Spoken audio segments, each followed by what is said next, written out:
what I do, the game doesn't really begin until after you have sex with the girl.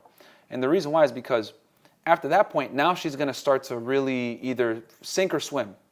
And most girls, unfortunately, fail this test miserably because most girls think, I'm just going to have sex with him and that's enough. And the reality is, that's enough to get a date, but that's not enough to keep a guy. Most girls are terrible at retaining men.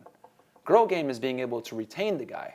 And most girls don't offer value out of sex. So if they don't add value at that point, and I'm going to obviously give her some instructions, and I'm going to watch what she does very carefully. If I tell her, hey, I need you to do this or whatever, and she balks at it, well, okay, bam, I already know where she stands. Streets only, recreational use, back to the streets you return.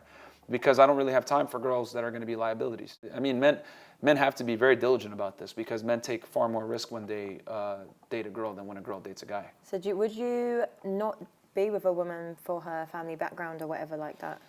Because I kind of feel when you do your background check, those things are really important when you're dating someone because you kind of want to understand their mindset. Yeah, there's always exceptions to the rule, but in general, girls that come from broken homes typically tend to have very bad habits. Girls that don't have a father in their life typically tend to have bad habits. Is this all? No, but a majority of women that don't have these things in place typically don't end up being good women in general. They don't have rudimentary basics. So, or if they have trauma in their life, whatever, trauma destroys women, but it builds men. We react to trauma very differently.